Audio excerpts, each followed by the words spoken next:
Well, for sure, I'm proud that I've been doing, the same kind of work with good intensity and just, pushing my opponents from the beginning of the matches. And for sure, today was, I would say, tougher than the score says, but I'm happy that I'm in the semis.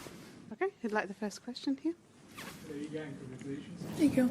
You mentioned the fact that Wim really gave you a lot of support during the doping case in terms of mental strength, etc. But tennis-wise, what was his biggest input, or what did it change in your game since you worked with him?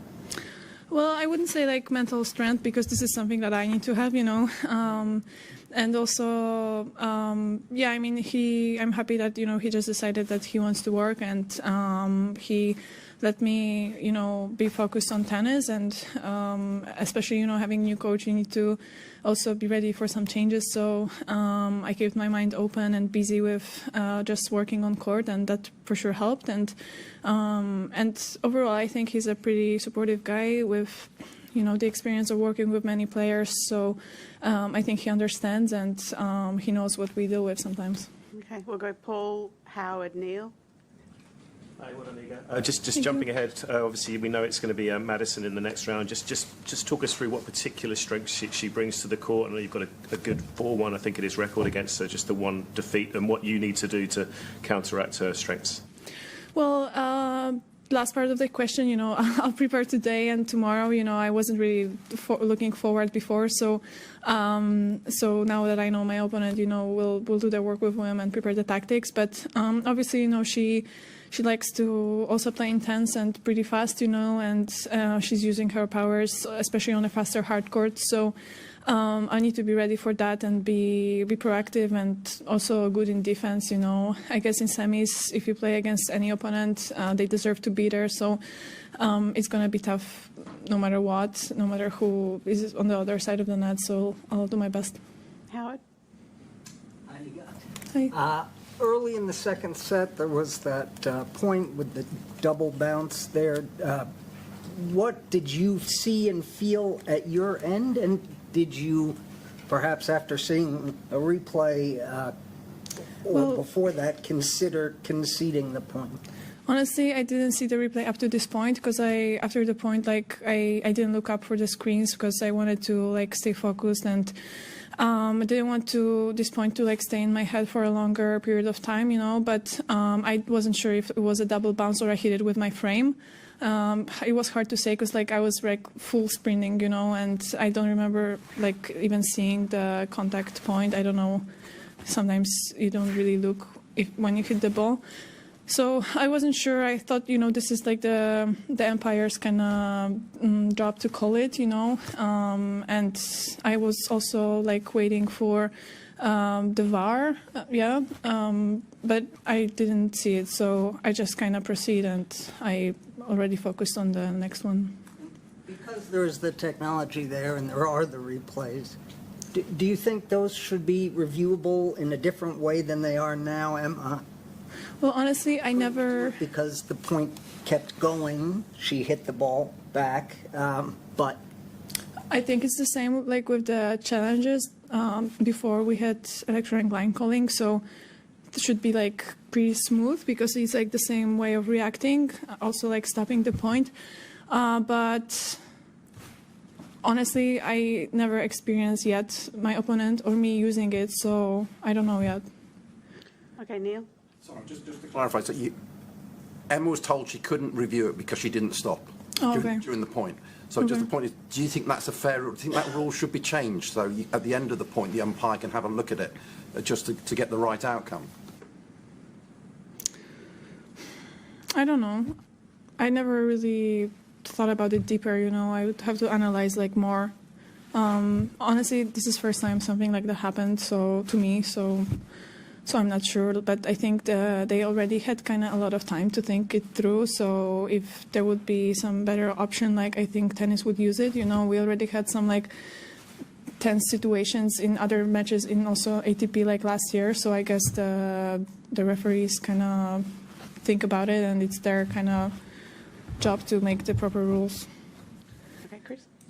The success that you've had going deeper in Grand Slams, how much more does that shape your confidence, relaxing the nerves, than maybe when you were younger at this stage? Well, honestly, I wasn't going so deep in Grand Slams so much, except Roland-Garros. So for sure now I'm happy that I'm kind of playing my level here. And last year's my journey here finished at fourth and third rounds. So for sure I feel more confident now. And when I was a junior, I remember, when I was a junior, I was playing junior Grand Slams, and for sure the experience helped. And I was aware what to expect later on. And when I was just a rookie, it was also different because I was just an underdog, and I thought Grand Slams are my opportunity to maybe do a little bit more, because sometimes you can get like easier match in the first round than on WTA where the draw is smaller. Okay, we'll go here, then James, then Courtney. Yep. Iga, now in your box you have a coach who used to know you as an opponent. Now he's on your side. How is it going, this relationship with Bim at your box?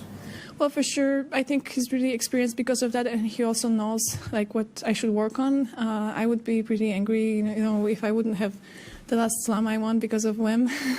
But it's never like Naomi also played amazing, so it was a tough one. But yeah, for sure, this is also like something that I thought about when we started working, that he's pretty good tactically, because I felt that on the court, again playing against Naomi, for example. So yeah. But, even without this match, I would know that he's experienced because he has already a lot of titles. So, yeah. Okay, James. Sorry. Did you have more? You kind of mentioned Roland-Garros was the place you first went deep at Grand Slams.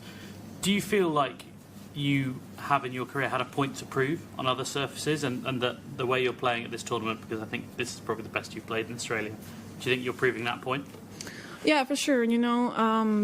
This is something that I always wanted to improve. I know that every week is going to be different, a different story, but for sure this year I felt like I should just focus on work and kind of have the same mindset as on practices, just improving point by point, and it has been working. So I mean, it's not like I need to prove it to other people, it's more that I need to kind of believe, and I feel I believe more now. Okay, Courtney, and then here, and then we'll finish with Tumaini. Courtney? Yeah, congrats, Iga. Thank you. In terms of, you talk a lot about playing by instinct, that when you are playing kind of at your best, you're being instinctual. When a new coach kind of comes in, and so it's a different voice, how much does that impact, what you're split, how you feel you're playing instinctually, I suppose? I think it depends on the coach and what he says, because, it's not like Wim came and he told me to play in a way that I can't, So I think, as I said, like before when I was describing how we started, I think this, like working with him, is more like a evolution instead of revolution. I wasn't looking for anybody to turn my game like upside down and change some crazy things, I wanted to improve the things that were obvious to improve for me and for him as well. And it's always me who's making the decisions on the court. So for sure, it's easier when you can use your instincts. It's when you overthink it, it's not going to go well. But sometimes it happens. So yeah, Wim. I mean, he didn't tell me anything like to confuse me. So so it's been great so far. Okay, over here, and then Tumaini. Yep. Congratulations, Iga. Thank you. Getting to this point of the tournament without dropping a set yet, it's very impressive. But yeah, sometimes the media is like looking around for words to describe that kind of play, and often they say things like ruthless. I wanted to know what you think of that characterization and how you describe your game. Well, on tennis court, you kind of need to be ruthless, but I wouldn't say, because ruthless usually means that something negative also as well. But I think for me, just focusing on myself and having the same kind of attitude no matter what the score is important. And this is what I base my strength on, and my consistency and the way I just continue to do the good things, I do on court. So maybe it looks ruthless, but it's not my goal to do that. I just want to win more and more games, and this is the effect I got for the past matches. Okay, last one, Tumaini. Congrats, Iga. Thanks. You mentioned your results at other slams outside of Roland-Garros. I'm curious just what feels different over the past few weeks in the way you've played and prepared compared to, you know, the other slams when you didn't go as far as you wanted to. Honestly, there's no way to like answer in one sentence because sometimes it's the draw, sometimes I don't know how tired I am, sometimes the stress level. It's always a different story and different journey. Like these tournaments are long, and even if you start amazing, like something can happen during the 2 weeks, and I wouldn't say like something is like super different. Probably. Yeah, I feel like I'm relaxed and just focus on the right things, and I don't have anything that is like disturbing me, you know.